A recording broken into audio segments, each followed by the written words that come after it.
안녕하세요, 김호준입니다. 3월 10일 대통령 탄핵이 결정된 당일 MBC 뉴스는 친박 집회를 이렇게 총평했습니다. 주최 측 추산 누적 참가자 1,500만 명. 태극기의 물결은 대통령 퇴진을 막지 못했지만 보수권 집회에 새로운 장을 마련했다는 평가를 받고 있습니다. 시청 앞에 500만 명이 모였다고 말도 안 되는 과장을 하는 친박 측 추산을 그대로 인용하며 계엄령 선포를 주장하고 헌재와 특검과 언론을 협박하고 언론인들에게 폭력을 행사하고 끝내 3명의 사망자까지 내고만 이 친박 집회를 보수 집회의 새로운 모델로 칭송한 겁니다. 보수 매체가 보수적 주장을 할 수 있죠. 하지만 지금 MBC 뉴스는 아무리 양보해도 보수 매체라 보수적인 주장을 하는 게 아니죠. 보수라면 오히려 법 질서를 위협하는 폭력과 위법에 비판적이어야 합니다. 이 정도면 MBC 뉴스는 보수적이 된 게 아니라 그냥 친박이 된 겁니다. 김호준 생각이었습니다.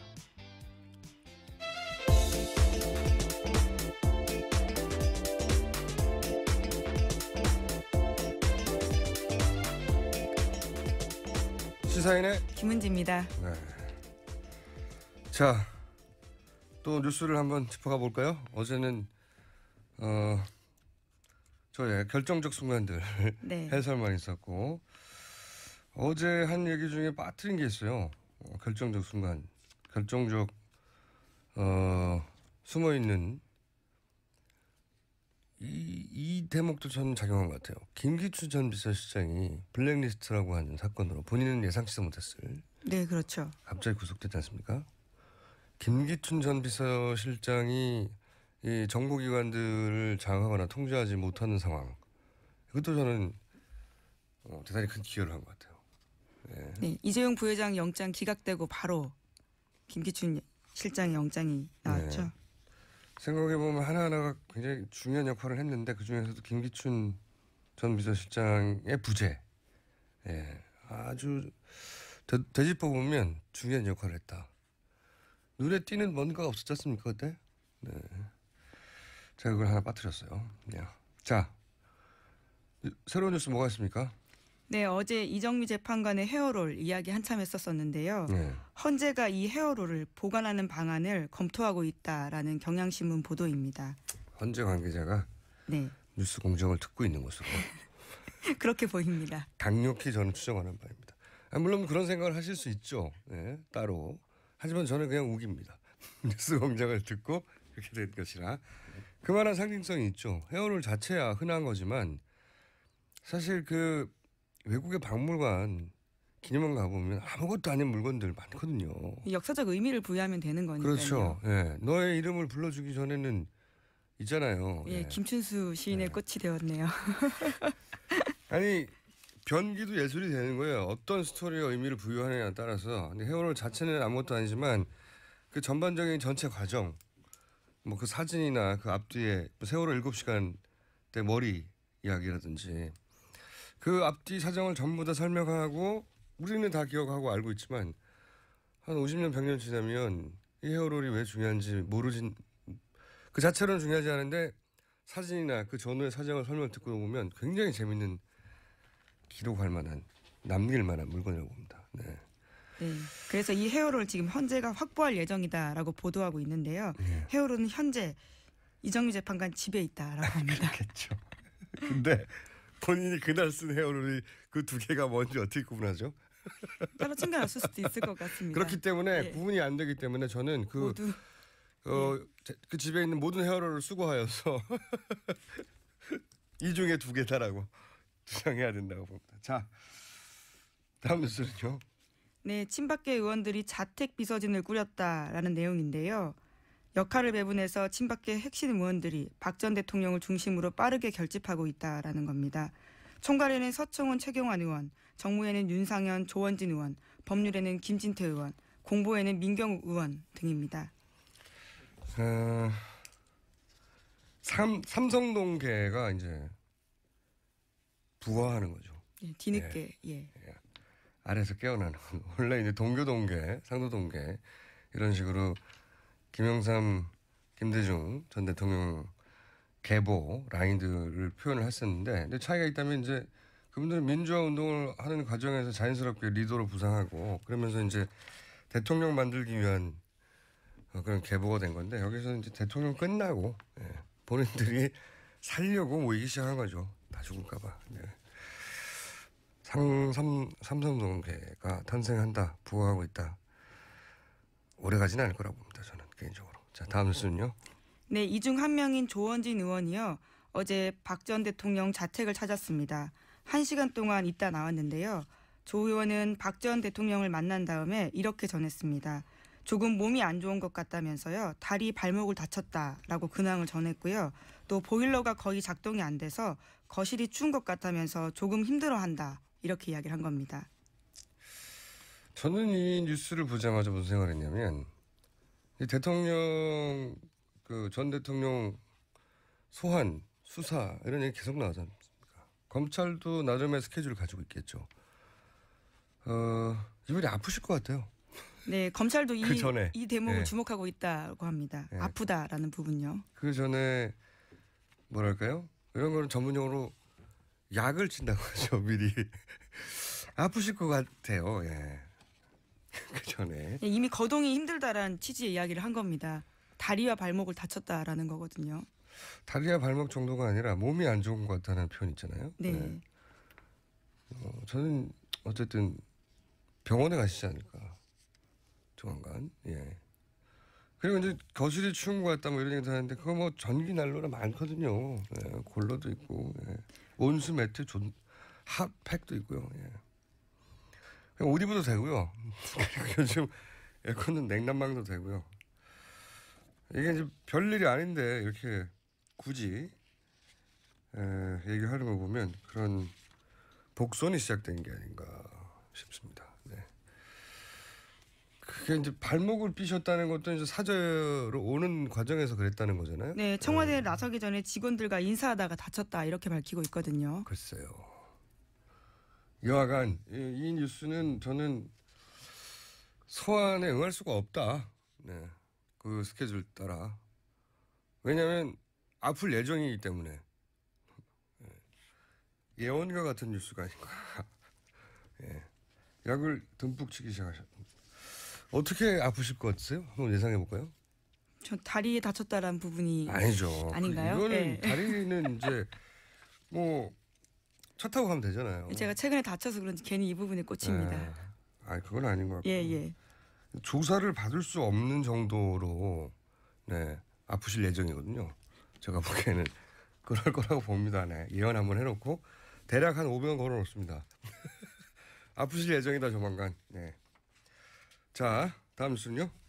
네, 관련해서요. 최순실 씨가 미르재단이 설립될 무렵, 그러니까 2015년 10월 정도에요. 박 전 대통령의 자택 내 가구 등 이런 것들을 박 전 대통령도 모르게 모두 처분했다라는 한국일보 아침 보도입니다. 최순실 씨가 대통령 자택에서 이런 집기들을 다 빼냈는데 이런 것들을 장시호 씨에게 전해주기 위해서였는데, 장시호 씨는 당시에 제주도에 살고 있었고 서울에 임시 거처가 있었거든요. 그래서 거기다가 박 전 대통령 집에 있는 물건들을 보내줬다라는 겁니다. 몇 가지를 읽을 수 있는 뉴스네요. 우선 어차피 그 집도 임선희 씨, 최순실 씨의 모친 임선희 씨가 장만해 줬다는 것이 특검의 수사 결과잖아요. 그렇죠. 예. 집을 사줬는데 그러면 그 안에 집기들은 다 박 전 대통령이 본인이 직접 샀겠습니까? 예. 그럴 리가 없죠. 그러니까 이게 경제 공동체였다는 의미이기도 하고, 사실상. 왜냐하면 최순실 씨가 자기 물건이 아닌 걸 함부로 처분할 수는 없잖아요. 네, 처분권을 가지고 있는 듯한 행동을 하고 있죠. 듯한 게 아니고 한 거죠. 네. 예. 그리고 또 이런 것도 있어요. 설사 돈을 임선희 씨가 다 됐다 하더라도 본인이 애착이 가진, 예를 들어서 이런 물건은 이 가구는 내가 골랐어 이랬다면 돈은 줬다 하더라도 그걸 함부로 처분 못 하거든요. 그것도 아니라는 거죠. 그러니까 생활인으로 일상인으로 결정 같은 것도 다 누군가 대신해 줬다는 거죠. 예. 이 가구도 뭐 본인이 산 것도 아니고 집 사면서 쑥 같이 들어간 그래서 공사이 크죠. 집만 덜렁 들어갔을 리가 있습니까? 그 안에 일체의 집기가 한꺼번에 들어갔을 텐데 그런 것도 이제 본인이 박찬현 본인이 안 샀다는 거죠. 예. 모델 하우스 인생인 거죠. 최순실 씨가 이걸 처분했다는 뉴스가 소스가 누굴까요, 근데? 네, 우선 장시호 씨의 전원처럼 기사에는 나와 있습니다. 집기를 옮긴 A 씨도 등장하긴 하네요. 예, 그렇죠. 네. 모델 하우스 인생인 거예요.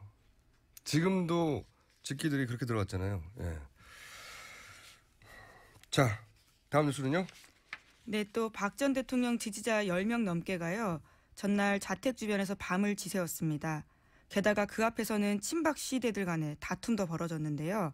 박근혜 지킴이 결사대 소속 일부가 목숨을 내놓고 싸우자라면서 입단서를 받았거든요. 그러자 다른 참가자들이 대통령님은 이런 거 좋아하지 않는다라면서 반발을 했습니다. 아, 서로 싸웠다. 예. 네. 그러다가 언성이 높아지자 한 남성이 반발하는 여성의 뺨을 때리는 등 분위기가 험악해졌다라고 합니다. 또 자기들끼리만 싸운 게 아니라요. 교통정리하고 있던 경찰과 실랑이를 벌이다가요. 경찰을 차에 치이게 했던 60대 남성도 있었고요.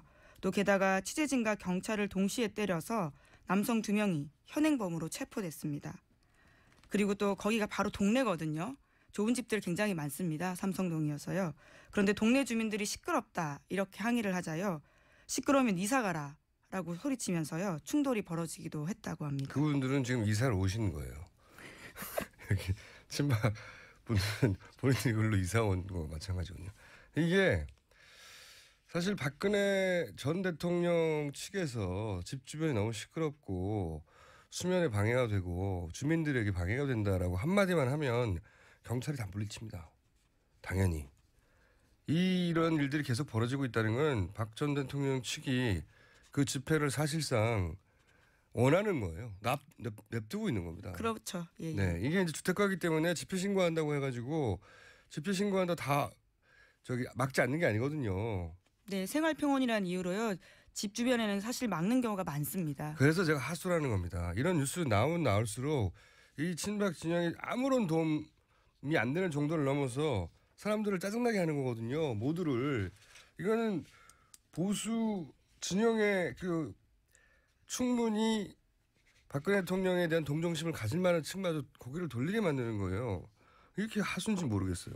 정말 극의 극으로만 자신의 포션을 줄이고 있다라는 거죠. 박근혜 전 대통령이 한 5년 있다가 파면되면 5년간 못 나오니까 재출마도 하지 않을까 싶어요. 저는 이 정도의 멘탈리티면 그럴 수도 있겠다 싶습니다. 네, 정말 대단해요. 어떻게 이렇게 하수일까요? 네. 한편으로는 감사하기도 해요. 만약에 박근혜 전 대통령이 가지고 있는 고유의 이미지가 있잖아요. 우리 박근혜 너무 불쌍해. 동정심과 연민을 네, 자극하는 이 프레임으로 방식. 예. 전면적으로 다시 재집결을 노리고 그랬다면 분명히 단죄받아야 되는데도 불구하고 동정심보다 무서운 선거에서 표는 없거든요.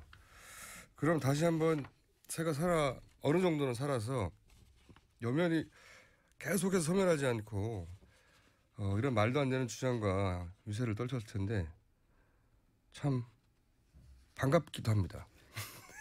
이 정도까지 하수였다 싶기도 하고. 자, 다음 뉴스는요? 네, 어제 방송 예정이던 MBC 스페셜 탄핵편이 불방되었습니다. 게다가 담당 PD가 방송 제작을 할 수 없는 부서로 전보됐는데요. 전국 언론노동조합 MBC 본부에 따르면 원래 이 방송은 3개월 가까이 제작됐다고 합니다. 그런데 갑자기 불방이 됐는데 그 이유는 방송 기획에 대해서 사전에 보고받지 못했다는 이유로 제작본부장이 편성 지시를 취소했다라는 건데요. 하지만 언론노조 MBC 본부 설명에 따르면요. 담당 PD는 지난해 부장과 국장에게 아이템 보고했고요. 게다가 담당 부장과 국장은 본부장에게 제작 승인 받았다라고 합니다. 너무 당연한 거죠. 아니 3개월을 다큐멘터리를 찍으려면 거기 동원된 카메라맨과 PD들과 스태프들이 얼마입니까? 자기들 돈으로 찍나요? 당연히 회사에서 나왔죠 예산이. 근데 갑자기 방송 기획을 보고받지 못해서 취소했다. 이거는 이제 앞에 주어가 빠진 거죠. 청와대가 받지 못했다. 예. 아마 아니 탄핵편을 왜 만들어? 그랬겠죠 나중에 그걸 안 누군가가. 예. 말이 안 되는 해명이죠. MBC는 큰일 났어요. 근데 MBC 한번 특집 해야 될 것 같아요. 큰일 난 것 같아요. 뉴스를 보다 보면 제가 가끔씩 일본어 뉴스를 챙겨보거든요. 동영상으로. 오 놀라워요. MBC 뉴스의 과거의 애청자로서 우와 탄성을 지르게 하는 뉴스들이 많이 나옵니다. 네. 저희 취재 기자들도 친박 집회 취재 많이 가거든요. 네. 거기서 웬만한 기자들 다 맞거나 쫓겨나거나 박대받습니다. 네. 심지어 조중동과 같은 보수 언론도요. 네. 그런데 유일하게요. MBC에 대해서만 애국 언론이라고 하면서요. 그분들이 자리를 내준다고 보수 합니다. 매체가 아니에요. 이제 네. MBC는 친박 매체라고 현장에서 인증받고 있고 네. 실제 뉴스 내용도 듣다 보면 우와 하는 소리가 나와요. 네, 그분들 표현으로는 애국 매체라고 합니다. 이거 화가 난다거나 왜 쟤들 왜 저래 이게 아니고 우와 막 일어서서 박수 칠 때도 있습니다. 저는. 그래 기왕 가는 거 그 정도까지 해야지 이런 박수를 칠 때도 있어요. 자 다음 뉴스는요. 네, 화이트리스트 관련된 뉴스입니다. 특검이 박찬호 전무 등 정경련 관계자로부터요. 허현준 청와대 행정관이 A4 용지에 지원해야 할 단체 이름과 금액을 써와서 으름장 놓듯이 지원을 요구했다라는 진술을 확보했다는 한겨레 신문 보도인데요. 네, 단체 이름. 예. 어버이연합 엄마부대 그런 데겠죠. 그렇죠. 그런 구구단체입니다. 네. 구체적으로 요구한 사항들이 나온 거죠 또. 네. 이건 뭐 특수본에서 이제 수사하겠죠. 네. 어버이연합 엄마부대 분들이 왜 그렇게 열심히 저희 사무실 앞에도 많이 오셨거든요, 이분들이. 네. 하지만 공장장 얼굴을 알아보지 못한다라는. 아니 그래서 한번 얘기 들었잖아요. 저하고 왜 오셨냐고 토론하고 그랬다고 막 김호준 나쁜 놈이라고 막. 제가 설득될 뻔했다고 그랬잖아요. 자 다음 뉴스는요. 네, 어제 최순실 씨 형사 재판에 김종 전 차관이 증인으로 나왔습니다. 김종 전 차관은 여기 나와서요. 2015년 박근혜 전 대통령 지시로 박상진 삼성전자 사장을 만났고 그 이후부터는 박 사장이 2, 3개월에 한 번씩 자신에게 정유라 씨에 대한 지원 사항을 설명했다라고 증언했습니다. 그러니까 삼성 사장이 김종 전 차관에게 정유라 씨에 대한 지원 사항을 주기적으로 보고했다는 거잖아요. 그렇죠. 이렇게 하고 있다고. 삼성전자 사장이 왜 개인 정유라 지원을 문체부 차관에게 주기적으로 설명을 했겠어요. 대한민국 선수들을 이렇게 지원하고 있다. 이것도 아니고 선수들 몇 명인데요. 오로지 정유라 개인에 대한 지원 사항을 보고했다는 거잖아요. 예. 이랬다는 거는 이제 김종 차관한테 알려지면 최순실한테 올라간다는 걸 알고 있었다는 거죠. 그리고 최순실한테 가면 박근혜 전 대통령한테 간다는 것도 알고 있었다는 거죠. 삼성은. 그러니까 김종동 차관한테 삼성전자 사장이 왜 정유라 관련 보고를 문체부 차관한테 합니까? 말도 안 되는 거죠. 네. 자, 굉장히 재미있는 뉴스네요. 근데 이런 식으로 보고를 받았군요. 매번 직접 만나지 않고 2, 3개월에 한 번씩 주기적으로 보고할 사항이 있었나 보죠. 김종전 차관에게 삼성전자 사장이 보고를 했다. 재밌습니다. 김종전 차관이 이렇게 증언했다는 거죠. 예. 자, 다음 뉴스는요. 네, 성형외과 원장 김영재 씨가 박근혜 전 대통령과 암호를 정해놓고 청와대에 들어가서 미용 시술을 했다라는 한국일보 보도인데요. 이영선 경호관이 김영재 씨에게 전화해서 대통령이 상담을 원한다라고 말하면 보톡스 시술을 원한다라는 뜻이라고 합니다. 또 대통령이 불편해한다. 대포폰으로 했잖아요. 대포폰으로. 예, 그렇죠. 예. 이중 보안 철저한데요, 보안이. 대포폰으로 하면서도 암호를 이야기한 거죠. 예. 보톡스라는 단어를 함부로 꺼낼 수 없었던 1급 비밀이군요. 이게. 보톡스는 상담 그리고 또 대통령이 불편해한다라고 말하면요. 그건 멍을 빼는 주사를 놔달라라는 뜻이라고 합니다. 그리고 재밌습니다. 예, 별다른 이야기를 하지 않을 경우에는요. 보통 이런 것들은 이제 국가 보안을 다룬다든가 비치인가 받아서 근데 이분들은 이제 성형과 관련된 것을 데포폰 플러스 암호로 주고받았던. 예. 재밌습니다. 그리고요. 예, 별다른 말을 하지 않을 경우에는요. 들어가서 김영재 씨 사업과 관련된 이야기나 혹은 일상 대화 또는 기도를 했다라고 합니다. 재밌네요. 그리고 또 시술에 필요한 주사기는요. 사전에 관저에 보관해 두기도 했고요. 또 히알라제라고 해서 멍을 빼는 주사약이 있거든요. 그것도 관저에 두고 왔다라고 합니다. 자주 있었다는 얘기죠, 이게. 예, 이런 일들이. 그러니까 아예 놓고 다니는 거 아닙니까? 예, 거기에. 김영재 씨가 인정한 것만 오해인데요. 아마 그 이상으로 보입니다. 그러니까요. 예. 오해면은 뭐 1년에 한 번 정도밖에 안 했다는 얘기인데 그러면은 이렇게 놓고 다닐 리가 있나요? 이런 뉴스를 보면 청와대에서 이제 대량 구매했던 각종 약품들 있지 않습니까? 무슨 마늘 주사니 무슨 100억 주사니 그거 다 청와대 직원들이 나눠 맞았다고 그러고 말도 안 되는 소리인데 그 말도 안 되는 소리를 약이 너무 많으니까 할 수 없이 그렇게 거짓말을 했는데 이게 전부 대통령 본인의 피부 미용을 위해서 청와대 예산으로 그런 약들을 샀다고 강력하게 의심할 수밖에 없는 정황인 거죠. 예. 다른 것들이 놓고 다녔고. 아, 참. 자, 다음 수는요. 네, 우병우 전 민정수석의 아들 우아무개 씨가 미국으로 출국했다라고 합니다. 지금 검찰 조사 받아야 될 상황인데요. 나가버렸고요. 검찰은 법무부에 입국 시 통보 요청을 했다고 합니다. 입국 통보. 예. 예. 저랑 그 주진우 기자랑 이런 거 받을 때 있어요. 입국 통보 들어오면 출국 금지가 되신 적은 없으신가요, 혹시? 출국 금지 되기 전에 나갑니다. 저는. 아, 네. 입국 통보라는 게 이제 이런 거거든요. 들어오는 대로 부르려고 하는 거거든요. 예. 입국 통보.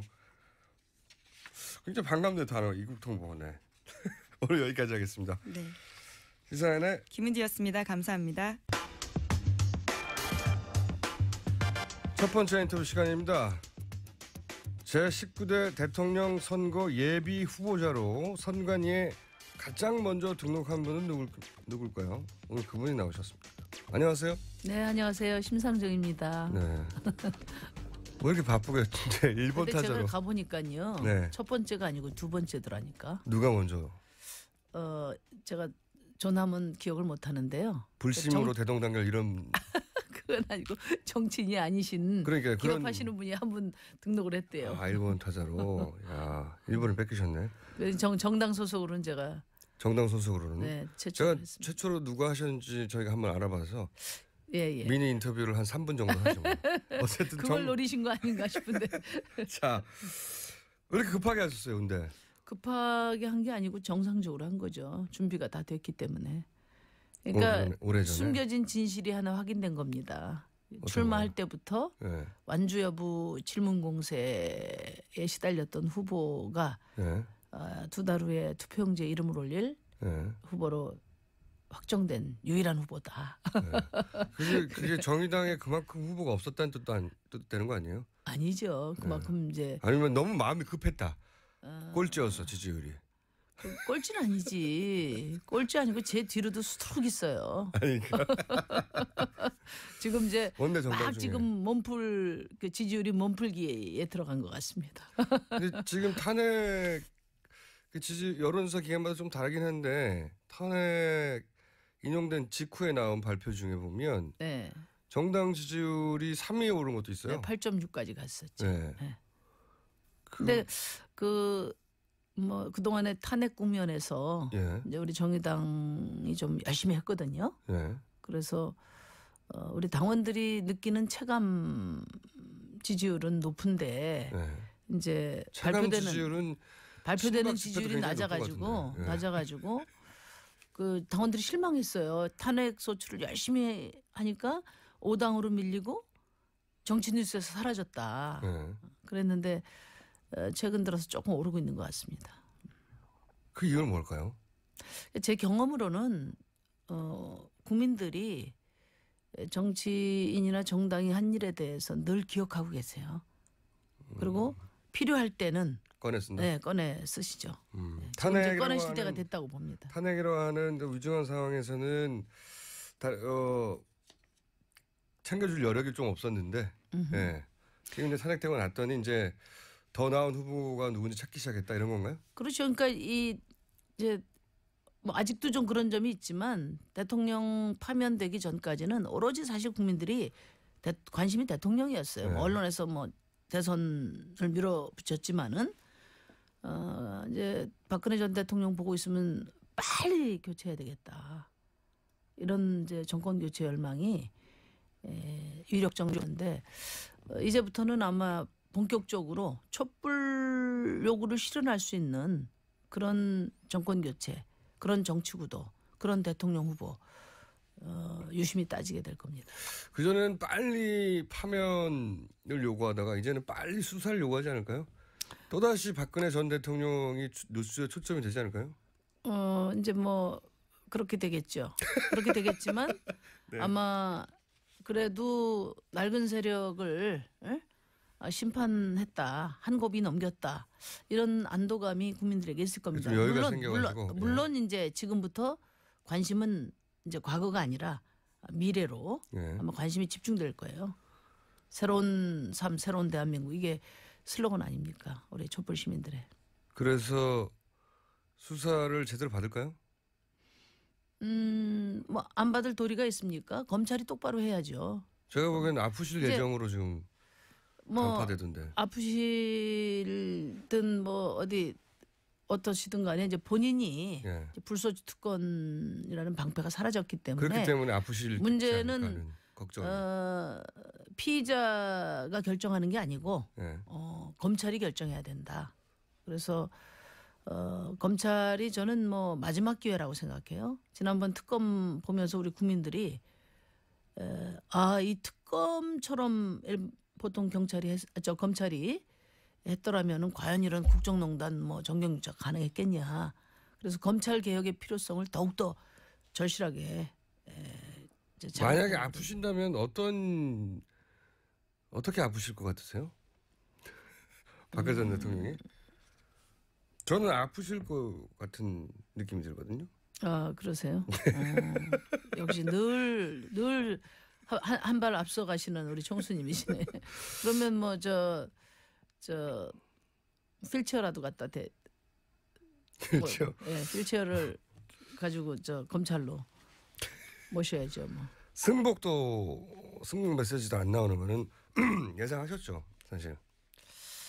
뭐 예상을 한치도 어긋나지 않는 것 같습니다. 불행히도. 헤어롤에 대해서는 어떻게 보셨어요? 당일 아침에 헤어롤을 보면서 아마 대부분 일하는 여성들은 진한 동지애를 느끼지 않았을까. 지난 동네.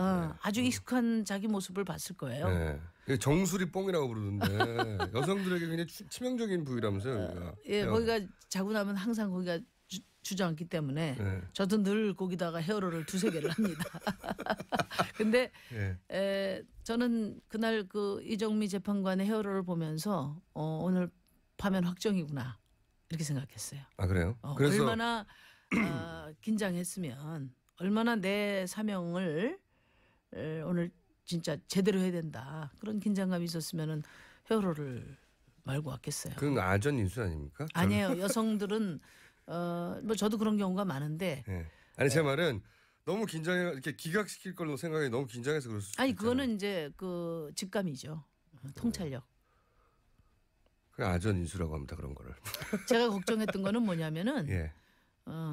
직전에 하야라도 하면 어떡하나. 그러면 헌재에서 뭐 기각을 한다든지 각하죠. 각하를 해버리면 어떡하나 이런 걱정을 많이 했거든요. 근데 너무나 다행스럽게 대통령은 그 판결 결과가 기각이 될 거라고 확신하고 무슨 5단 케이크를 준비했다는 건 맞습니까? 제 첩보에 의하면 확실히 믿을 만한 사방팔방에 흩어져 있는 저희 점조직 첩보원들이 그러니까 그분이 아직까지도 자신이 무슨 일을 했는지를 모르는 거예요. 모르는 거죠. 그래서 국민들도 고통받고 본인도 참 어려운 신세가 됐지만은 그래서 민주주의에는 전화위복의 계기가 되지 않았나. 참 다행스럽게 생각합니다. 그러면 그 결정문 이렇게 읽어 내려갈 때 떨리지 않으셨어요? 결정문에 대해서도 그 전날 많은 얘기가 있었어요. 예. 근데 앞에가 나쁘면 뒤가 그렇죠. 좋고 예, 이런 거. 그런 것까지 우리 예. 아마 그 시민들이 다 일일이 확인했을 거예요. 그래서 근데 그러다가 3연속으로 나오면서 어, 제가 사실은 그 소추위원들한테 어제 한번 나오셨는데 쉬는 시간에 본심을 물어봤거든요. 진짜 떨렸다고. 그때 두 번째 그러나까지는 그랬는데 세 번째 그러나 나오면서 아 이거 큰일 났구나. 그랬다고 하더라고요. 그러나 저는 사실은 거의 귀에 잘 안 들렸어요. 너무 긴장해가지고. 귀에 잘 안 들리셨다고요. 그래서 불안하셨죠 좀. 그죠? 그럼요. 우리 국민들 뭐 다 떨리는 가슴으로 들었을 거예요. 그날. 그래서 결정문에서 파면한다 나왔을 때는 어디서 누구랑 모시다가 어떻게 하셨어요? 아니 저희는 이제 우리 그 국회 안에서 예. 의원들하고 의원님 같이 함께 정의당 화면을 의원들과 봤죠. 함께. 그럼요. 예. 왜냐하면 또 바로 또 입장도 이야기를 해야 되니까 다들 박수가 터졌겠지만 나왔는데 제가 이 박수를 쳐야 될지 잠시 고민이 돼서 하늘을 쳐다봤죠. 왜요? 아니 그러니까 뭐 표정 관리가 안 돼가지고. 카메라가 어떻게 있었습니까? 그럼 카메라 많이 와 있죠. 그랬구나. 카메라가 없으면 박수 쳤을 텐데. 자 이제 그 지나간 얘기 그만하고 지금 전국을 좀 짚어볼게요. 이제 5월달에 대선 아닙니까? 네. 그리고 과거 선거에서는 항상 이 진보 정당이 민주당하고 단일화 압박 혹은 뭐 후보 사퇴 압박 그 과정에서 온갖 역경과 비난을 한 번에 한 몸에 받으셨고 그러다가 다시 정치 못하는 거 아니야 정도까지 가신 적도 있고 굉장히 억울한 면이 있었지만 하지만 정치 현실이 그랬어요. 그렇지 그러니까 그게 옳았다는 게 아니라 그렇게 합치지 않으면 못 이기는 거 아니야? 이런 게 굉장히 많았었거든요. 근데 그러니까 이번에 좀 양상이 다릅니다. 네. 이번에는 뭐 제가 늘 말씀드렸지만 국민들이 그 수구 보수 세력들을 퇴출시켰죠. 그러니까 뭐 이제 권력을 다투는 지위에서 이제 끌어내렸고 정권 교체는 저는 구분응선을 넘었다. 그리고 이제는 자신의 삶을 바꾸는 대한민국에 우리 국민들이 관심을 집중하고 있기 때문에 민주화 이후에 최초로 대한민국 미래를 놓고 야당들 간의 진검승부가 벌어지는 그런 선거다. 그리고 여기서 야당은 어디까지가 포함되는 겁니까? 뭐 여당이 없죠 지금. 다 여당이었긴 한데 제 말은 국민의당과 바른정당과 정의당과 민주당 다 야당인가요? 근데 이제 이번에는 아마 정의당의 구분은 어떻습니까? 저 씨름판에 민주당이 중심에 서 있고요. 그 다음에 이제 결국은 국민의당, 정의당과의 경쟁 이것이 지금 우리 바른정당까지는 아직 바른정당하고 또 지금 그 자유한국당은 물론 뭐 지지율이 부자망해도 3년 가잖아요. 일정하게 나오더라도 그건 그라운드가 다르다. 이렇게 보고요. 국민들 관심에서 경쟁 대상이 아니라고 보시는 거예요. 결국은 이제 야당들 간의 진검승부인데 중요한 것은 민주당의 오른쪽하고 경쟁 구도가 형성되면 저는 우리 촛불 시민들이 원하는 개혁이 힘있게 가기 어렵다. 민주당 왼쪽과 경쟁 구도가 형성이 될 때 과감한 개혁의 시작이 가능하다. 그러면 그래서 현실적으로 저와 정의당이 이번에 특별한 사명을 부여받은 선거다 이렇게 생각해요. 그러니까 현실적으로는 2위 전략인데 2등 정당이 되겠다는 건데. 왜 그 단정하십니까? 그럼 3등 하시려고요? 이제 시작도 안 했는데. 현재 기준으로 볼 때 지지율 기준으로 볼 때 2위 전략인데 국민의당을 제끼고 보다 진보적인 방향으로 제가 이제 우리 차기 정권을 안철수 이끌고 가겠다. 후보님보다 더 전망이 있다 이렇게 보는 이유는 그거는 현실적으로 지금 지지율로 입증된 적이 없지 않습니까? 뭐 지지율이라는 건 늘 변하는 것이고 이제부터 시작이니까. 근데 이제 그런 이유는 뭐냐면 안철수 후보는 민주당보다도 더 온건 개혁의 입장이지 않습니까? 그렇죠. 더 근데 오른쪽이라고 우리 해야죠. 시민들의 바람은 좀 더 민주당보다 왼쪽 과감한 개혁 쪽에 있다. 그 자리에 바로 제가 서 있기 때문에 물론 이제 제가 어느 만큼 우리 국민들의 바람에 부응하느냐 하는 것이 남아 있지만 어쨌든 이번에는 시민들이 단지 뭐 민주당에서 새누리당에서 민주당으로 정권 교체 이거라도 하자 또는 뭐 누가 대통령이냐 여기서 그 관심이 그치지 않는다고 봅니다.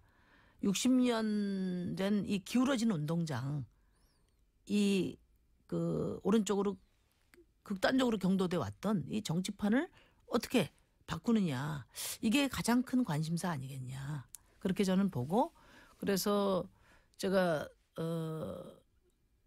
안철수 후보는 보다는 더 잘해야 촛불 시민들의 안철수 승리에 후보가 본인이 더 기여할 수 나은 있다 이렇게 점이 생각합니다. 일단 안철수 후보가 목표이신 것 같은데 안철수 후보보다 아니 더 목표가 아니라 뭐 아까 물어보시니까 제가 말씀드린 거예요. 안철수 후보보다 내가 이 점에서 더 낫다. 우선 시대 정신에 투철하고 예. 과감한 개혁을 추진할 수 있는 적임자다. 그리고 뭐 지금까지 제가 13년 정치했는데요. 그 13년 진보 정치의 과정이 기득권 세력에 단호히 맞서왔던 그런 시간이었기 때문에 앞으로 개혁이라는 건 결국은 기득권과의 싸움이지 않습니까? 기득권에 휘둘리지 않고 과감하게 밀고 가는 그런 개혁의 추진력이 필요한 리더십이다. 그러면 헌재 결정 직후에 가장 먼저 하신 일들 1, 2, 3번이 뭐예요? 헌재 결정 직후에. 헌재 탄핵 직후에 예. 우선 촛불 시민혁명을 계승해서 예. 국민 주권, 예. 인간 존중, 그러니까 제 말은 노동의 가치를 하는 예. 민주공화국 선언을 했죠. 제 말은 그 말로 한 거 말고 실제로 행보가 그 첫 행보들이 어떤 거였습니까? 예를 들면 뭐 문재인 전 대표는 팽목항에 간다든가 각자 본인이 생각하는 가장 중요한 아젠다를 저희는 이제 토요일 날 예. 그러니까 토일 이틀 동안 우리 당의 각 지역위원장, 지역위원회 운영의 대의원까지 전부 예. 모아서 워크숍을 했습니다. 예. 촛불 시민 항쟁을 어떻게 개성할 것인가, 이번 대선에 어떻게 임할 것인가, 우리 태세를 먼저 좀 확고히 하고요. 예. 그리고 이제 그런 우리 당적 결의를 바탕으로 해서 이제 제가 어제 그 예비 후보 등록을 하고 예. 세월호 합동 세월호하고 예. 한상균 민주노총 위원장을 이제 면회 갔었죠. 그 의미는 뭡니까? 우리는 우선 저는 어떻게 읽어야 됩니까? 그거? 박근혜 탄핵과 세월호는 뗄 수 없다. 그러니까 맞습니다. 박근혜 대통령의 비극은 예. 2014년 4월 16일부터 시작됐다. 저도 그렇게 생각합니다. 물론 뭐 절대로 절대로 최순실과의 관계가 베이스지만 절대로 숨길 수 없는 그 철저한 무능을 숨기려다가 또 달아날 수 없는 책임을 달아나려고 하다가 계속 또 사태를 어그러뜨렸죠. 그렇죠. 그래가지고, 세월호 때문에 예. 블랙리스트라는 것도 등장했고요. 그렇죠. 그때 블랙리스트도 예. 등장했고요. 그래서 제가 이제 박근혜 전 대통령이 내려갔기 때문에 예. 이제 세월호를 끌어올려야 된다. 박근혜 대통령은 파면됐지만 예. 세월호는 아직 바닷물 속에 있다. 예. 이게 아직 아무것도 이제 해결되지 시작이다. 않았어요. 예. 그런 그런 각오로 의미고. 했고요. 어제 유가족들 뵀는데 많이 섭섭하셨던 것 같더라고요. 그 헌재 판결문에 그 부분이 인용되지 않은 거죠. 세월호 예. 7시간이 빠졌기 때문에 그래도 제가 말씀드렸어요. 국민의 마음 속에서는 대통령 파면의 사유가 세월호다. 저도 그렇게 생각합니다. 네. 사실은 이게 나라가 아니거든요. 네. 아직도 바닷속에 있어요. 맨날 거짓말만 하고 인양을 아직도 못하고 지금 말이 됩니까? 3년이 됐는데 거의. 그러니까 여기서 중요한 것이 늘 퇴진까지. 그러니까 과거에 보면 직선제까지 이렇게 이제 우리 민주항쟁 했을 때 그랬지 않습니까? 근데 이제야말로 우리 국민들이 내 삶을 바꾸는 그런 촛불을 다시 시작할 거라고 봐요. 그게 이번 대선의 성과로 나야 이제 이게 우리 이제 새로운 대한민국이 시작되는 거죠. 김종인 전 대표는 출마할까요? 뭐 지금 하시려고 탈당하신 거 아닙니까? 김종인 전 대표는 왜 나오시는 걸까요? 본인 지지율이 그렇게 나오지 않을 거라는 거를 모르지는 않으실 것 같은데. 다 이제 뭐 저 어르신들은 예. 다 자신으로 보는 세계관에 대한 뭐 그 말을 이렇게 어렵게 하십니까? 아니 뭐 왜 나오시는 잘못하면 저 아니 후보 등록하셨다가 말을 조심하시는 거 아니에요? 김종인 대표는 왜 출마하시는 겁니까? 아니 저는 제 제3지대 예. 제3지대 뭐 개헌을 고리로 한 제3지대에 관심을 갖는 분들은 대통령에 관심을 갖는 분들은 별로 없는 것 같고요. 예. 대체로 다 총리 워너비들이 아니신가 그런 생각이 본인 듭니다. 개인의 지지율은 낮지만 국회의원 사이에 조정 능력이나 본인의 입지로 생각할 때 그 내각제가 구성되거나 혹은 개헌이 돼가지고 분권형이 돼서 총리를 국회의원들이 뽑을 때 좀 자기가 되지 않겠냐 이런 생각으로 나온다는 거죠. 그러니까 이제 이번 대선이 아니고 예. 3년 개헌된 후에 후에. 예, 예. 본인들 계획으로는 이제 3년 후에 그럼 김종인 전 대표는 본인이 왜 총리가 될 수 있다고 생각하실까요? 아니 이제 그분은 그런 전망을 제시해서 총리 워너비들을 제3지대로 모으시려고 하는 거죠. 그래서 이번에 대통령을 해보겠다 이런 그러면 생각이 아니신가? 유의미한 역할을 해낼 거라고 보십니까? 의미 있는 지지율이 나오거나? 저는 뭐 쉽지 않다고 보고요. 예. 이미 그 제가 썰전 때도 그런 말씀을 드렸는데 국민들이 판을 흔들고 있는데 지금 60년 대한민국 정치판이 요동을 치고 있는데 거기서 기울어지는 운동장에서 쓰던 기술들 과거 기술들은 가지고 예. 하다가는 이제 다 대치기 당하는 거죠. 황교안 대행은 출마합니까? 황교안 대행은 출마 못할 거라고 봅니다. 하면 어떻게 하시려고요? 하면 뭐 좋은 거 아닌가요? 아니 너무 솔직히 얘기했나? 근데 좋은 거 아닌가요? 그 양심이라는 게 있는 거죠. 양심이라는 게 도리라는 게 있고 지금 탄핵된 정부의 2인자잖아요. 예. 사실은 황교안 총리도 이미 탄핵된 거나 다름없습니다.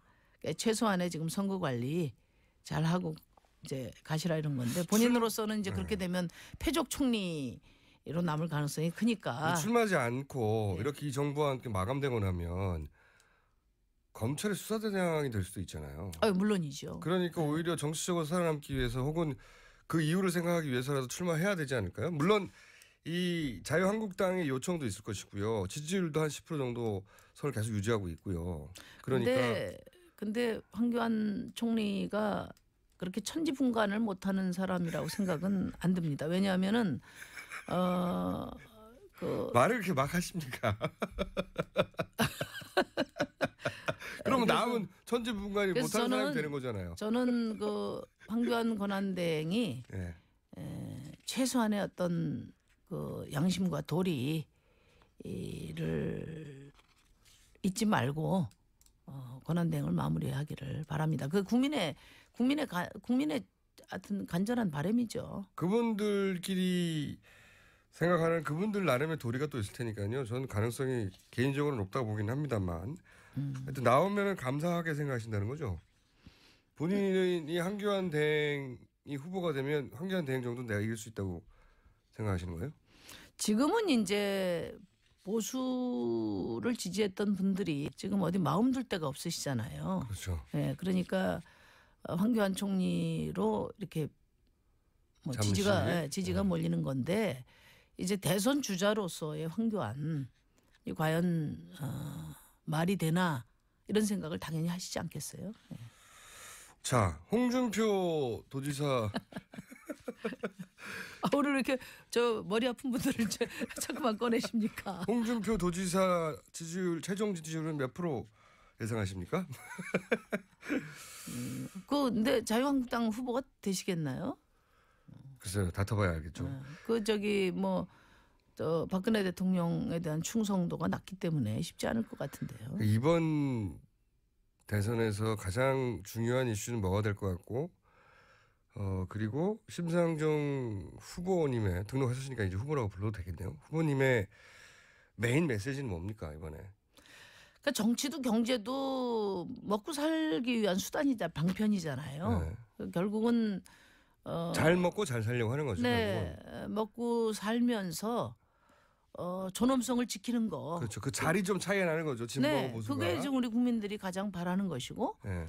그게 다음 정부의 제일 과제가 돼야 된다. 네. 이렇게 생각합니다. 그래서 제가 그 슬로건으로 노동 있는 민주주의를 내걸었는데요. 노동 있는 민주주의. 왜냐하면은 사실 민주화 이후에 6명 대통령을 뽑고 2차례 정권 교체가 있었잖아요. 네. 그럼에도 불구하고 뭐 어떤 한반도 평화나 또 정치 개혁에 있어서는 보수 진보 차이가 컸지만 경제 민생에 있어서는 지난 60년 정부가 다 친재벌 정부였다. 저는 그렇게 생각하거든요. 정의로운 경제인가요 한마디로 하면? 네, 그래서 이번에는 친노동 개혁 정부를 세워야 된다. 그래서 친노동이라는 게 어떤 의미예요? 친노동이라는 게 이제 예. 땀 흘려 일한 사람들이 그 정당한 대가를 받을 수 있도록 정책과 또 우리 사회 시스템을 다 고치자는 거죠. 친노동이라는 게. 예, 아까 말씀드린 것처럼 먹고 사는데 먹고 살면서 존엄성을 지킬 수 있는 사회 만들자는 거죠. 그게 구체적으로 어떤 지금 가장 힘든 게 이제 결국은 비정규직 노동자들이잖아요. 비정규직 문제부터 해결하자. 네. 그리고 봉급장이 2천만 중에 1,000만이 평균 200만 원 못 받는단 말이에요. 이분들이 어떤 존엄성을 지키면서 살기 어렵잖아요. 그리고 예를 들면 지금 자영업자도 560만인데 제가 우리 당에서 나온 통계를 보니까 그 매출이 200만 원이 안 되는 분이 30%가 되거든요. 1,000만 중에. 네, 거의 560만 중에 560만 거의 중에. 사시기 힘들어요. 그다음에 뭐 벼농사 지어봐야 지금 농업소득이 월 94만 원이니까 진짜 열심히 일하는 노동자나 뭐 자영업자나 농민들이나 이런 분들은 지금 인간의 존엄성을 지금 유지할 수 없는 사회다 이렇게 볼 수 있어요. 대표님. 예. 어, 그래서 그 문제 시간이 다 됐어요. 시간이 벌써요? 다 됐는데, 예. 어머나. 그래서 다음에는 저희가 1시간 뽑을게요. 아 감사합니다. 네. 제가 조금 저 뉴스공장에 이제 자주 시간을 주셔야 돼요. 알겠습니다. 이게 고품격 정치 담론을 찍어내는 이 직접 여론 나오시면 공작에 저희가 충분히 시간을 뽑는 걸로 약속드리겠습니다. 그래, 알겠습니다. 네. 정의당 심상정 대표였습니다. 감사합니다. 네, 감사합니다. 3월에서 뵙겠습니다. 매번 직접 만나지 않고 2, 3개월에 한 번씩 주기적으로 보고할 네, 사항이 있었나 보죠. 김종 전 차관에게 삼성전자 사장이 보고를 했다. 재밌습니다. 김종 전 차관이 이렇게 증언했다는 거죠. 예. 자, 다음 수는요. 네, 성형외과 원장 김영재 씨가 박근혜 전 대통령과 암호를 정해놓고 청와대에 들어가서 미용 시술을 했다라는 한국일보 보도인데요. 이영선 경호관이 김영재 씨에게 전화해서 대통령이 상담을 원한다라고 말하면 보톡스 시술을 원한다라는 뜻이라고 합니다. 또 대통령이 불편해한다. 대포폰으로 했잖아요. 대포폰으로. 예, 그렇죠. 예. 이중 보안 철저한데요, 보안이. 대포폰으로 하면서도 암호를 이야기한 거죠. 예. 보톡스라는 단어를 함부로 꺼낼 수 없었던 1급 비밀이군요. 이게. 보톡스는 상담 그리고 또 대통령이 불편해한다라고 말하면요. 그건 멍을 빼는 주사를 놔달라라는 뜻이라고 합니다. 그리고 재밌습니다. 별다른 이야기를 하지 않을 경우에는요. 보통 이런 것들은 이제 국가 보안을 다룬다든가 비치인가 받아서 근데 이분들은 이제 성형과 관련된 것을 대포폰 플러스 암호로 주고받았던 재밌습니다. 그리고요. 예, 별다른 말을 하지 않을 경우에는요. 들어가서 김영재 씨 사업과 관련된 이야기나 혹은 일상 대화 또는 기도를 했다라고 합니다. 재밌네요. 그리고 또 시술에 필요한 주사기는요. 사전에 관저에 보관해 두기도 했고요. 또 히알라제라고 해서 멍을 빼는 주사약이 있거든요. 그것도 관저에 두고 왔다라고 합니다. 자주 있었다는 얘기죠, 이게. 예, 이런 일들이. 그러니까 아예 놓고 다니는 거 아닙니까? 예, 거기에. 김영재 씨가 인정한 것만 오해인데요. 아마 그 이상으로 보입니다. 그러니까요. 예.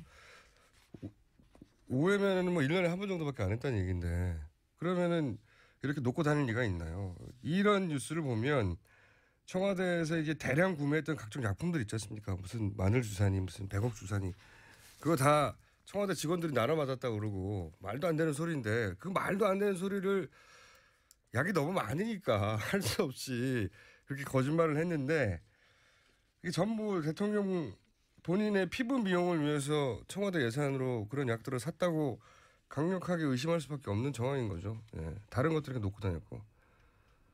아, 참. 자, 다음 수는요. 네, 우병우 전 민정수석의 아들 우아무개 씨가 미국으로 출국했다라고 합니다. 지금 검찰 조사 받아야 될 상황인데요. 나가버렸고요. 검찰은 법무부에 입국 시 통보 요청을 했다고 합니다. 입국 통보. 예. 예. 저랑 그 주진우 기자랑 이런 거 받을 때 있어요. 입국 통보 들어오면 출국 금지가 되신 적은 없으신가요, 혹시? 출국 금지 되기 전에 나갑니다. 저는. 아, 네. 네. 입국 통보라는 게 이제 이런 거거든요. 들어오는 대로 부르려고 하는 거거든요. 예. 입국 통보. 굉장히 반감된 단어 입국 통보. 네. 오늘 여기까지 하겠습니다. 네. 시사인의 김은지였습니다. 감사합니다. 첫 번째 인터뷰 시간입니다. 제19대 대통령 선거 예비 후보자로 선관위에 가장 먼저 등록한 분은 누굴까요? 오늘 그분이 나오셨습니다. 안녕하세요. 네, 안녕하세요. 심상정입니다. 네. 왜 이렇게 바쁘게 진짜 일본 근데 제가 타자로. 가보니까요. 네. 첫 번째가 아니고 두 번째더라니까. 누가 먼저 제가 전함은 기억을 못 하는데요. 불심으로 대동단결 이런 그건 아니고 정치인이 아니신 그러니까 그런 기업하시는 분이 한 분 등록을 했대요. 일본 타자로. 야, 일본을 뺏기셨네. 정당 소속으로는 제가 정당 소속으로는. 네, 최초로 제가 했습니다. 최초로 누가 하셨는지 저희가 한번 알아봐서 예. 미니 인터뷰를 한 3분 정도 하죠. 어쨌든 그걸 노리신 거 아닌가 싶은데 자, 왜 이렇게 급하게 하셨어요, 근데? 급하게 한 게 아니고 정상적으로 한 거죠. 준비가 다 됐기 때문에. 그러니까 오래전에. 숨겨진 진실이 하나 확인된 겁니다. 출마할 때부터 네. 완주 여부 질문 공세에 시달렸던 후보가 네. 2달 후에 투표용지에 이름을 올릴 네. 후보로 확정된 유일한 후보다. 그게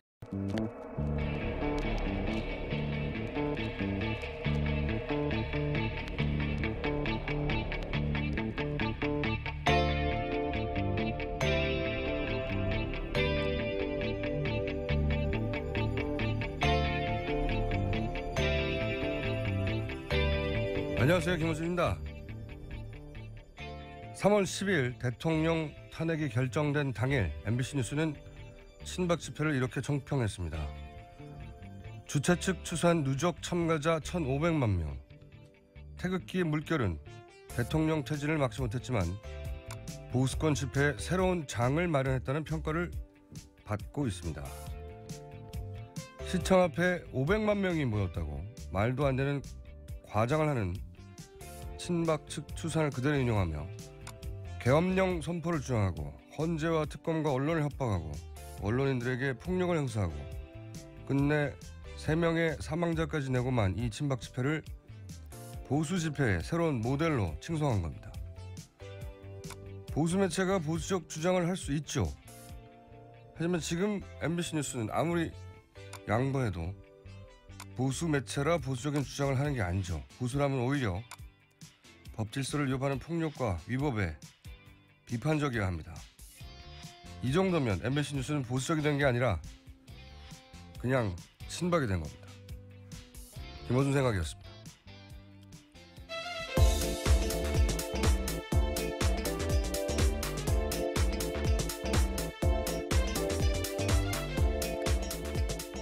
시사인의 김은지입니다. 네. 자, 또 뉴스를 한번 짚어가 볼까요? 어제는 저의 결정적 순간들 네. 해설만 있었고 어제 한 얘기 중에 빠뜨린 게 있어요. 결정적 순간, 결정적 숨어 있는 이 대목도 저는 작용한 것 같아요. 김기춘 전 비서실장이 블랙리스트라고 하는 사건으로 본인은 예상치도 못했을. 네, 그렇죠. 갑자기 구속됐지 않습니까? 김기춘 전 비서실장이 이 정보기관들을 장악하거나 통제하지 못하는 상황. 이것도 저는 대단히 큰 기여를 한 것 같아요. 예. 네, 이재용 부회장 영장 기각되고 바로 김기춘 실장 영장이 나왔죠. 네. 생각해 보면 하나하나가 굉장히 중요한 역할을 했는데 그 중에서도 김기춘 전 비서실장의 부재, 예, 아주 되짚어 보면 중요한 역할을 했다. 눈에 띄는 뭔가가 없었지 않습니까 그때? 네. 제가 그걸 하나 빠뜨렸어요. 네. 자, 새로운 뉴스 뭐가 있습니까? 네, 어제 이정미 재판관의 헤어롤 이야기 한참 했었었는데요. 네. 헌재가 이 헤어롤을 보관하는 방안을 검토하고 있다라는 경향신문 보도입니다. 헌재 관계자가 네, 뉴스 공정을 듣고 있는 것으로 그렇게 보입니다. 강력히 저는 추정하는 바입니다. 물론 그런 생각을 하실 수 있죠. 네, 따로. 하지만 저는 그냥 우깁니다. 뉴스 공정을 듣고 그렇게 된 것이라. 그만한 상징성이 있죠. 헤어롤 자체야 흔한 거지만 사실 그 외국의 박물관 기념관 가보면 아무것도 아닌 물건들 많거든요. 역사적 의미를 부여하면 되는 거니까요. 그렇죠. 예. 너의 이름을 불러주기 전에는 있잖아요. 예, 예. 김춘수 시인의 꽃이 되었네요. 아니 변기도 예술이 되는 거예요. 어떤 스토리의 의미를 부여하느냐에 따라서. 근데 헤어롤 자체는 아무것도 아니지만 그 전반적인 전체 과정, 뭐 그 사진이나 그 앞뒤에 세월호 7시간 때 머리 이야기라든지 그 앞뒤 사정을 전부 다 설명하고 우리는 다 기억하고 알고 있지만 한 50년 100년 지나면 이 헤어롤이 왜 중요한지 모르진 그 자체로는 중요하지 않은데 사진이나 그 전후의 사정을 설명 듣고 보면 굉장히 재밌는 기록할 만한 남길 만한 물건이라고 봅니다. 네. 네, 그래서 이 헤어롤을 지금 헌재가 확보할 예정이다라고 보도하고 있는데요. 네. 헤어롤은 현재 이정미 재판관 집에 있다라고 합니다. 그렇겠죠. 근데 본인이 그날 쓴 헤어롤이 그 두 개가 뭔지 어떻게 구분하죠? 따로 챙겨놨을 수도 있을 것 같습니다. 그렇기 때문에 예. 구분이 안 되기 때문에 저는 모두 그 집에 있는 모든 헤어롤을 수거하여서 이 중에 두 개다라고 주장해야 된다고 봅니다. 자, 다음 뉴스는요. 네, 친박계 의원들이 자택 비서진을 꾸렸다라는 내용인데요. 역할을 배분해서 친박계 핵심 의원들이 박 전 대통령을 중심으로 빠르게 결집하고 있다라는 겁니다. 총괄에는 서청원 최경환 의원, 정무에는 윤상현 조원진 의원, 법률에는 김진태 의원, 공보에는 민경욱 의원 등입니다. 삼성동계가 이제 부화하는 거죠. 예, 뒤늦게 예. 아래에서 깨어나는 건 원래 이제 동교동계, 상도동계 이런 식으로 김영삼, 김대중 전 대통령 계보 라인들을 표현을 했었는데 근데 차이가 있다면 이제 그분들은 민주화 운동을 하는 과정에서 자연스럽게 리더로 부상하고 그러면서 이제 대통령 만들기 위한 그런 계보가 된 건데 여기서 이제 대통령 끝나고 본인들이 살려고 모이기 시작한 거죠. 다 죽을까봐. 네. 삼성동계가 탄생한다, 부화하고 있다. 오래 가지는 않을 거라고 봅니다. 저는 개인적으로. 자, 다음 뉴스는요. 네, 이 중 한 명인 조원진 의원이요. 어제 박 전 대통령 자택을 찾았습니다. 1시간 동안 있다 나왔는데요. 조 의원은 박 전 대통령을 만난 다음에 이렇게 전했습니다. 조금 몸이 안 좋은 것 같다면서요. 다리 발목을 다쳤다라고 근황을 전했고요. 또 보일러가 거의 작동이 안 돼서 거실이 추운 것 같다면서 조금 힘들어한다. 이렇게 이야기를 한 겁니다. 저는 이 뉴스를 보자마자 무슨 생각을 했냐면 이 대통령 그 전 대통령 소환, 수사 이런 얘기 계속 나오지 않습니까? 검찰도 나름의 스케줄을 가지고 있겠죠. 이분이 아프실 것 같아요. 네, 검찰도 그 전에. 이 대목을 네. 주목하고 있다고 합니다. 네. 아프다라는 부분요. 그 전에 뭐랄까요? 이런 거는 전문용어로 약을 친다고 하죠. 미리. 아프실 것 같아요. 예. 그 전에. 네, 이미 거동이 힘들다라는 취지의 이야기를 한 겁니다. 다리와 발목을 다쳤다라는 거거든요. 다리와 발목 정도가 아니라 몸이 안 좋은 것 같다는 표현 있잖아요. 네. 저는 어쨌든 병원에 가시지 않을까. 조만간. 예. 그리고 이제 거실이 추운 것 같다 뭐 이런 얘기도 하는데 그거 뭐 전기 난로나 많거든요. 예. 골로도 있고 예. 온수 매트 핫팩도 있고요. 예. 그냥 옷 입어도 되고요. 그리고 요즘 에어컨은 냉난방도 되고요. 이게 이제 별일이 아닌데 이렇게 굳이 얘기하는 거 보면 그런 복선이 시작된 게 아닌가 싶습니다. 네. 그게 이제 발목을 삐셨다는 것도 이제 사저로 오는 과정에서 그랬다는 거잖아요. 네, 청와대에 나서기 전에 직원들과 인사하다가 다쳤다 이렇게 밝히고 있거든요. 글쎄요. 여하간 이 뉴스는 저는 소환에 응할 수가 없다. 네. 그 스케줄 따라. 왜냐하면 아플 예정이기 때문에. 예언과 같은 뉴스가 아닌가. 예. 약을 듬뿍 치기 시작하셨습니다. 어떻게 아프실 것 같으세요? 한번 예상해 볼까요? 저 다리에 다쳤다라는 부분이 아니죠. 아닌가요? 이거는 네. 다리는 이제 뭐 차 타고 가면 되잖아요. 제가 최근에 다쳐서 그런지 괜히 이 부분에 꽂힙니다. 예. 아, 그건 아닌 것 같고. 예, 예. 조사를 받을 수 없는 정도로 네, 아프실 예정이거든요. 제가 보기에는 그럴 거라고 봅니다. 네, 예언 한번 해놓고 대략 한 500원 걸어놓습니다. 아프실 예정이다 조만간. 네. 자, 다음 뉴스는요. 네, 관련해서요. 최순실 씨가 미르재단이 설립될 무렵, 그러니까 2015년 10월 정도에요. 박 전 대통령의 자택 내 가구 등 이런 것들을 박 전 대통령도 모르게 모두 처분했다라는 한국일보 아침 보도입니다. 최순실 씨가 대통령 자택에서 이런 집기들을 다 빼냈는데 이런 것들을 장시호 씨에게 전해주기 위해서였는데 장시호 씨는 당시에 제주도에 살고 있었고 서울에 임시 거처가 있었거든요.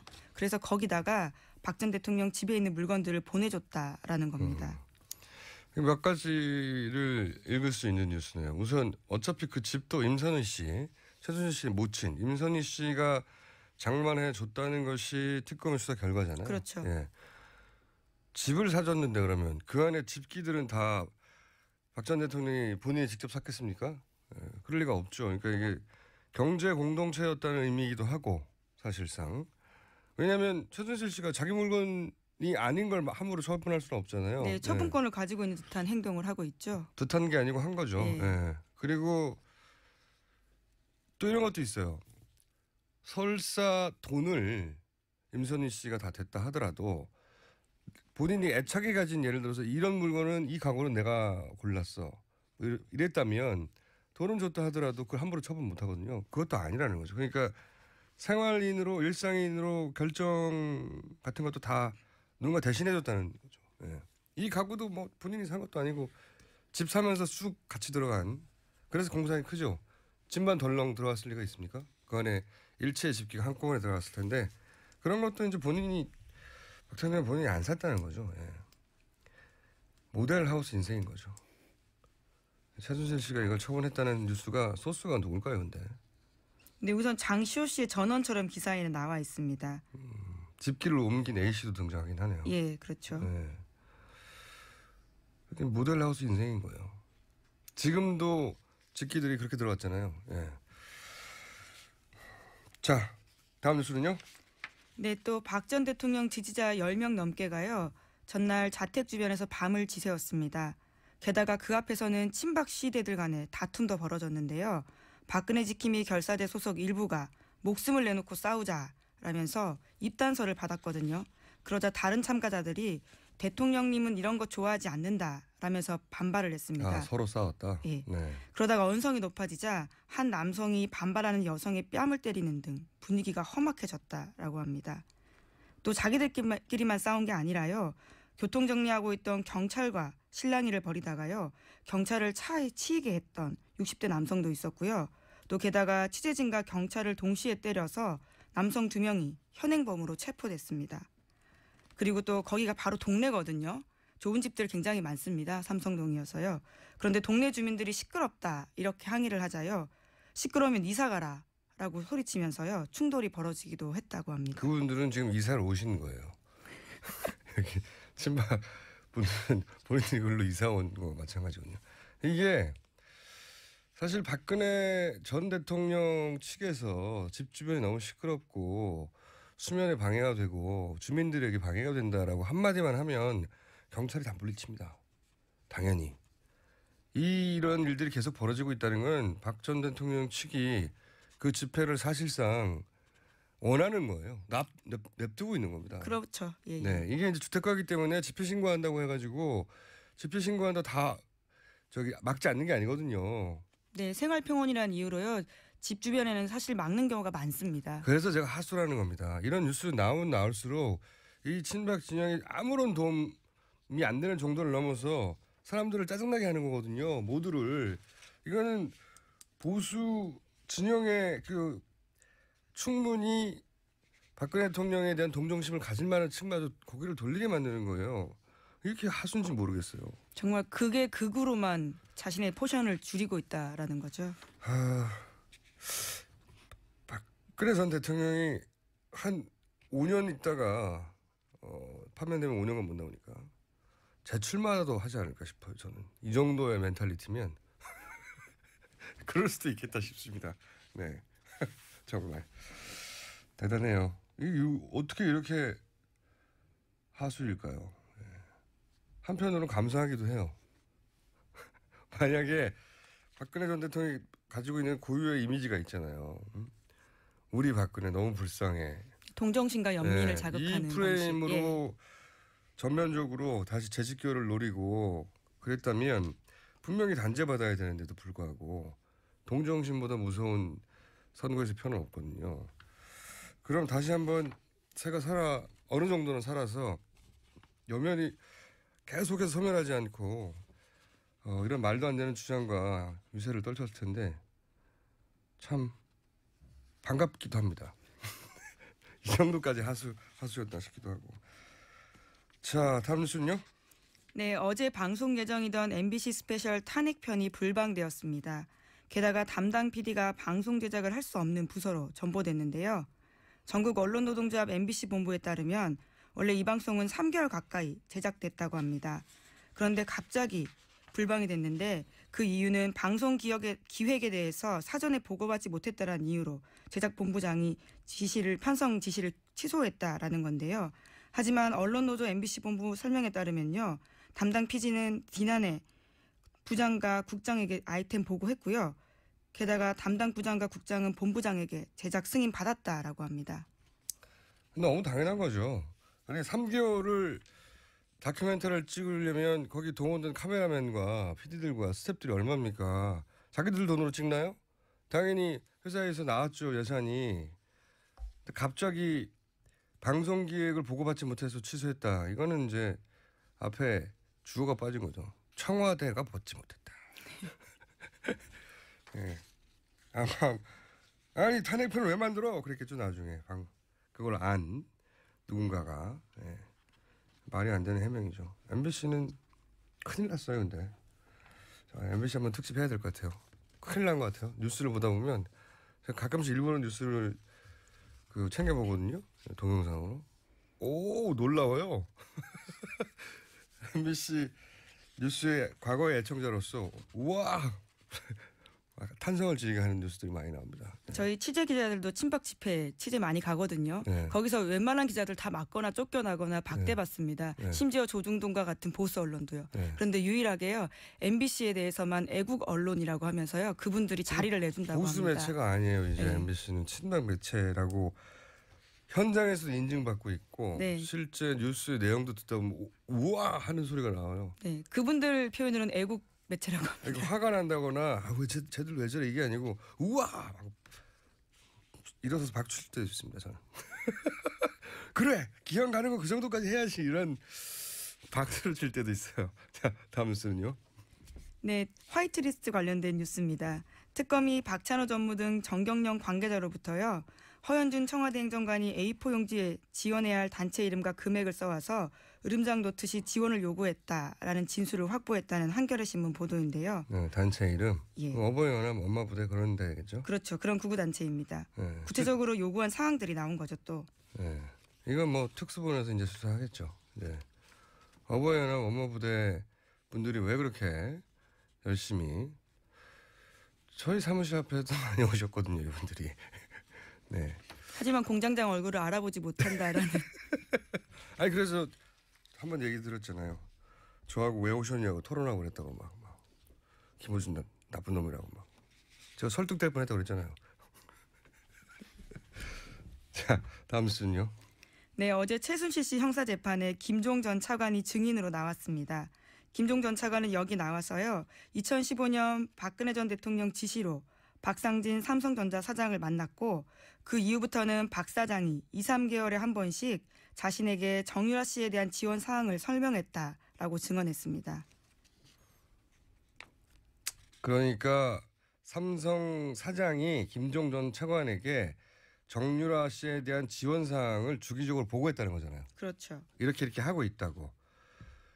삼성전자 사장이 왜 개인 정유라 지원을 문체부 차관에게 주기적으로 설명을 했겠어요. 대한민국 선수들을 이렇게 지원하고 있다. 이것도 아니고 선수들 몇 명인데요. 오로지 정유라 개인에 대한 지원 사항을 보고했다는 거잖아요. 예. 이랬다는 거는 이제 김정 차관한테 알려지면 최순실한테 올라간다는 걸 알고 있었다는 거죠. 그리고 최순실한테 가면 박근혜 전 대통령한테 간다는 것도 알고 있었다는 거죠. 삼성은. 그러니까 김정은 차관한테 삼성전자 사장이 왜 정유라 관련 보고를 문체부 차관한테 합니까? 말도 안 되는 거죠. 네. 자, 굉장히 재밌는 뉴스네요. 근데 이런 식으로 보고를